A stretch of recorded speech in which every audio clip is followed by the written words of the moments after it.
प्यारो बच्चों, आज आपको हम अल्टरनेटिंग करंट का 11वां टॉपिक कराएंगे। कल तक हमने 11वां टॉपिक है, इससे पहले 10वां टॉपिक पीछे करा देंगे। ये 11वां टॉपिक डाला मैंने, तो इसमें आपका सब्जेक्ट फिजिक्स है, लेसन नंबर चैप्टर है आपका, चैप्टर नंबर 12 है और चैप्टर का नाम है एसी अल्टरनेटिंग करंट। ठीक है, अब इसका हेडिंग है expression for the frequency of electrical oscillation in LC circuit. इस तरह का क्वेश्चन आपके एग्जाम में आता है, इम्पोर्टेंट क्वेश्चन है, इसे अच्छी तरह आपको तैयार करना है। ओके, अब इसमें देखिए, हमने ये डायग्राम, ये बैटरी ली हमने, इस बैटरी के एक टर्मिनल को हमने कंडेंसर जोड़ा और कंडेंसर के साथ हमने स्विच को कनेक्ट कर दिया और इस बैटरी के नेगेटिव टर्मिनल को हमने ए पॉइंट से कनेक्ट कर दिया और इसके दूसरे वायर को हमने कनेक्ट करते हुए हमने इंडक्टेंस कनेक्ट किया। इंडक्टेंस के साथ दूसरे टर्मिनल को हमने बी पॉइंट कहा। तो हमारी ए और बी दो पोजीशन हैं। जब हम ए पोजीशन में लाते हैं तो चार्जिंग होती है, जब बी पोजीशन में लाते हैं तो डिस्चार्जिंग होती है। जब हमें कंडेंसर को चार्ज करना होता है तो ए पोजीशन पर रखते हैं, जब हमें कंडेंसर को डिस्चार्ज करना होता है तो हम इसे बी पोजीशन पर रखते हैं। ओके, तो हमने ये क्या बताई, बैटरी, ये क्या है कंडेंसर, ये क्या है इंडक्टेंस। इन दोनों को पैरेलल में जोड़ते हैं, ए बी दो पोजीशन हैं और एस हमारा स्विच है। ओके, अब देखिए, इसकी मैंने आपको बताई। अब इसमें हम क्या करते हैं कि when A charge capacitor is discharge, जब मैं इस कैपेसिटर को डिस्चार्ज करना होता है तो इसे एस पोजीशन से बी पोजीशन पर लाता हूँ। Then the electrical oscillation takes place in the circuit. तो इस सर्किट में इलेक्ट्रिकल ऑक्सीलेशन प्रोड्यूस होते हैं। These are called LC oscillation. इन्हें हम एलसी ऑक्सीलेशन भी कहते हैं। Suppose the switch S is first connect to A. Suppose करो हमने पहले स्विच को ए पर ला दिया, to a battery A position रख दिया। Then the B to B discharge, B क्या है वो डिस्चार्ज करेगा, discharge the C means condenser through the inductor. जो हमारा जो इंडक्टेंस है, इंडक्टर या इंडक्टेंस कह सकते हैं, ये इसके थ्रू हमारा ये डिस्चार्ज होता है। Then the amount of energy Q square upon 2c is store. जो हमारी कंडेंसर में ये एनर्जी स्टोर होती है, इसके थ्रू ये डिस्चार्ज होती है। Okay, when the current reaches in I not, जब ये करंट हमारी आई से आई नॉट पर पहुंचती है, सैचुरेटेड करंट होती है, then the energy store in magnetic field.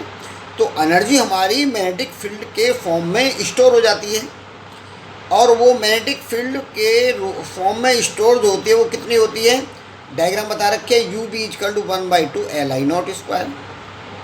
ठीक है, तो अब क्या होता है, तो ये जो हमारी कंडीशन पहुँची इसे कहते हैं LC circuit at resonance condition. तो इसमें ये जो कंडीशन हमारी जब इससे इसमें चेंज होती है, इलेक्ट्रिकल एनर्जी से मैग्नेटिक एनर्जी में चेंज होता है तो ऑक्सीडेशन प्रोड्यूस होते हैं। तो ये कंडीशन जो होती है रेजोनेंस कंडीशन होती है। रेजोनेंस कंडीशन में X L equal to X C बराबर होता है। एक्स एल की वैल्यू ओमेगा नॉट एल और एक्स सी की वैल्यू 1 ओमेगा नॉट सी होती है। जबकि ओमेगा नॉट एक साथ ओमेगा नॉट स्क्वायर हो गया 1 एल सी। ओमेगा नॉट की वैल्यू होती है 2πf, तो हमने यहाँ 2πf रख दी। 2π इसके साथ आ जाएगा तो F not equal to 1/2π under root L C 1/LC H Z. ये हमारा क्या निकल गया, फ्रीक्वेंसी आपकी निकल गई, किसकी, फ्रीक्वेंसी ऑफ इलेक्ट्रिकल ऑक्सीलेशन। ये मैंने आपको, ये लॉन्ग क्वेश्चन है आपका, इस लॉन्ग क्वेश्चन को इतनी सरल अपनी लैंग्वेज में लिख दिया है। यदि आप लिख के आएंगे और ये आपका 3 मार्क्स का क्वेश्चन आएगा तो इसे आप पूरा कर 3 या 5 में आ सकता है, 5 में भी आ सकता है। 3 में तो ये देख आना ही आना है और 5 में आ सकता है। तो ये आपको इतनी थ्योरी इसमें लिखनी है। ये थ्योरी मैंने बहुत सिंपल वे में अपनी लैंग्वेज से लिखी है, इसे आप अच्छी तरह याद करें, एग्ज़ाम के लिए तैयार करें। ओके, इसके बाद आगे चलते हैं बच्चों। अब नेक्स्ट टॉपिक चलता है। इसमें नेक्स्ट टॉपिक जो इसका है वो जो टॉपिक है आपका वो एक चैप्टर नंबर 12 है और एसी सर्किट का नाम है और इसका जो अब हेडिंग है सीरीज रेजोनेंट सर्किट।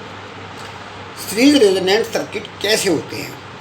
इसमें एल और सी तीनों जुड़े होते हैं और एल और सी जब जुड़े होते हैं तो अप्लाइड वोल्टेज की फ्रीक्वेंसी और इस सर्किट की जो फ्रीक्वेंसी होती है दोनों इक्वल हो जाती हैं। अप्लाइड फ्रीक्वेंसी वोल्टेज की और सर्किट की फ्रीक्वेंसी दोनों कैसे हो जाते हैं? इक्वल। तो उसे कहते हैं series resonant circuit. A series resonant circuit is the circuit in which the frequency of light voltage equal to natural frequency of circuit. Okay, जो हमने आपको बताई कि जो है सीरीज रेजोनेंट सर्किट जो वह होता है जिसमें अप्लाइड वोल्टेज की फ्रीक्वेंसी सर्किट की फ्रीक्वेंसी के इक्वल हो जाती है, उसे हम कहते हैं सीरीज रेजोनेंट सर्किट। ओके, अब इसको हमने ये तो बता दिया सीरीज रेजोनेंट सर्किट। अब ये बनता कैसे है? वही आपका एसी सोर्स, एसी सोर्स के साथ हमने इंडक्टेंस लगाया, कैपेसिटेंस और रेजिस्टेंस, ये तीनों हमारे सीरीज में हैं। इसको बोलते हैं रिएक्टेंस, इंडक्टिव रिएक्टेंस, इसको कैपेसिटिव रिएक्टेंस, ये हमारा रेजिस्टेंस हो गया। और इसमें हम अब ये जो हमने आपको बताई है इसमें जो करंट होगी वो एसी करंट फ्लो होती है। Suppose an AC circuit having inductance, जो हमारा ये सर्किट कौन सा कहलाएगा? Alternating circuit, alternating current circuit है ये। और अल्टरनेटिंग करंट सर्किट में having inductance L, capacitance C and resistance R, connect in series, ये सीरीज में कनेक्ट होते हैं। देन जब ये सीरीज में कनेक्ट होते हैं देन द इम्पीडेंस, तो इनका इम्पीडेंस क्या होता है आपको मैंने बताया था। इम्पीडेंस क्या होता है? Z equal to R square plus XL minus XC का होल स्क्वायर रूट। एक्सएल की वैल्यू ये रख देंगे, एक्सई की वैल्यू ये रखेंगे, तो इसका दूसरी फॉर्म आ गई ये। तो इस फॉर्म में हमारी ये निकलने के बाद अब हम ये देखते हैं जो हमारी फॉर्म आती है तो रेजोनेंट कंडीशन आती है। रेजोनेंस कंडीशन में क्या होता है? हमारी जो करंट होती है, करंट को वाई एक्सिस पर और फ्रीक्वेंसी को एक्स एक्सिस पर हम ड्रॉ करते हैं तो हमें एक कर्व प्राप्त होता है, एक कर्व ऑब्टेन होता है। पहले तो धीरे धीरे करंट इंक्रीज होती जाती है और मैक्सिमम पॉइंट पर एक ऐसी फ्रीक्वेंसी होती है, उस फ्रीक्वेंसी पर करंट मैक्सिमम हो जाती है। और करंट मैक्सिमम होने के बाद धीरे धीरे हम फ्रीक्वेंसी बढ़ाते हैं लेकिन करंट डिक्रीज होती चली जाती है। फ्रीक्वेंसी बढ़ाते हैं लेकिन करंट डिक्रीज होती जाती है। तो इसे हम जो बोलते हैं ये रेजोनेंट करंट और फ्रीक्वेंसी, ये कर्व होता है और इसमें हम ये कह सकते हैं रेजोनेंट फ्रीक्वेंसी पर करंट हमारी मैक्सिमम होती है। इसी को हम दूसरे फॉर्म में भी बता सकते हैं लेकिन आगे इसमें देखेंगे। पहले if the phase difference between V and I, phase difference between V and I is phi, अगर फेज डिफरेंस दोनों के बीच में फाई है then the tan phi equal to क्या होता है? XL minus XC upon R. क्योंकि ये मैंने डेरिवेशन आपको करा दिया है इसलिए मैंने डायरेक्ट फार्मूला लिखा है, क्योंकि ये आपको प्रूव नहीं करना, आपको यहाँ पर केवल फार्मूला ही यूज करना है। Then tan phi equal to XL minus XC upon R. In then for resonance के अंदर क्या होगा? ये वैल्यू हमारी आपस जीरो के इक्वल हो जाएंगी तो एक्सएल की वैल्यू एक्सई के बराबर हो जाएगी। एक्सएल एक्सई के बराबर, ये एक्सएल का मान कितना होता है? ओमेगा नॉट एल और इसका मान 1 upon omega nought C. Omega nought एक साथ कर लेंगे, इसका स्क्वायर का रूट ले जाएंगे तो एफ नॉट की value 1/2 pi under root L C, 1 upon L C. अब देखिए ये हमारा डायरेक्ट हमने क्यों लिख दिया? क्योंकि हम ये फॉर्मूला जानते हैं, एफ नॉट की वैल्यू होती है ओमेगा नॉट अपॉन 2 पाई। ठीक है, इसलिए अब देखिए, अब हम क्या देखते हैं इसमें, if the Z is minimum, यदि हम जेड को मिनिमम ले लें, सबसे कम रखें, जब सबसे कम जेड को रखेंगे तो हमारा जो हमारा कर्व हमें करंट में अपर मिलता था वो लोएस्ट में हो जाता है, तो मिनिमम में आता है। तो हम क्या करते हैं, एक्स एक्सिस पर फ्रीक्वेंसी रखते हैं, वाई एक्सिस पर इम्पीडेंस रखते हैं। तो हमारा जैसे जैसे इम्पीडेंस कम होता जाता है वैसे वैसे ही इसकी फ्रीक्वेंसी बढ़ती चली जाती है। लेकिन एक पॉइंट पर ऐसी होती है, वहाँ पर इम्पीडेंस सबसे कम हो जाता है, लेकिन फ्रीक्वेंसी को बढ़ाने पर भी बढ़ना बंद कर देती है। जिस पॉइंट पर फ्रीक्वेंसी का बढ़ना बंद हो जाए और हमारा इम्पीडेंस सबसे मिनिमम हो जाए और फ्रीक्वेंसी का जो बढ़ना बंद हो जाए, उसे हम कहते हैं जेड इज मिनिमम। तो जेड इम्पीडेंस और फ्रीक्वेंसी का ये ग्राफ है। ग्राफ आपसे पूछा सकता है इम्पीडेंस और फ्रीक्वेंसी में ग्राफ बताइए, तो ये आपका ग्राफ हो गया।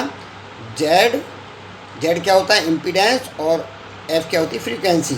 इनके बीच ये कर्व हमें इस तरह से प्राप्त होता है। तो जेड को ऊपर तरफ वाई एक्सिस में और फ्रीक्वेंसी को एक्स एक्सिस में लेते हैं, और ये इस तरीके से ये जो हमारा नीचे वाला लोएस्ट पॉइंट है, इस पर हमारी जेड मिनिमम होती है और फ्रीक्वेंसी हमारी एफ नॉट होती है। ये एफ नॉट कौन सी है, रेजोनेंट फ्रीक्वेंसी।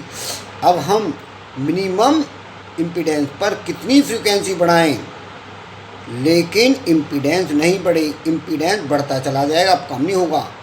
जिस पर कम होना बंद हो जाए, जिस फ्रीक्वेंसी पर मतलब इम्पीडेंस का घटना कम हो जाए और बढ़ना शुरू कर दे, उसे हम रेजोनेंट कंडीशन कहते हैं, और उस पॉइंट को मिनिमम इम्पीडेंस होता है और हमारी फ्रीक्वेंसी मैक्सिमम होती है। ठीक, इसे आपको तैयार करना है।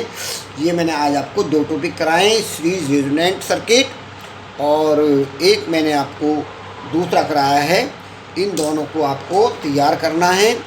एग्ज़ाम के पॉइंट ऑफ व्यू इन दोनों में से एक ना एक आने की संभावना है, और इसे मैं ये जानता हूँ, इसे आप अच्छी तरह तैयार करेंगे और इसका लाभ उठाएंगे। ये नोट्स हैं आपके लिए, इन नोट्सों को अच्छी तरह तैयार करना और समझना आपके लिए बहुत ज़रूरी है। इसे बार बार सुनिए और इसे नोट फेयर कॉपी में नोट करिए। ठीक है, ये काम आपको करना है। ओके।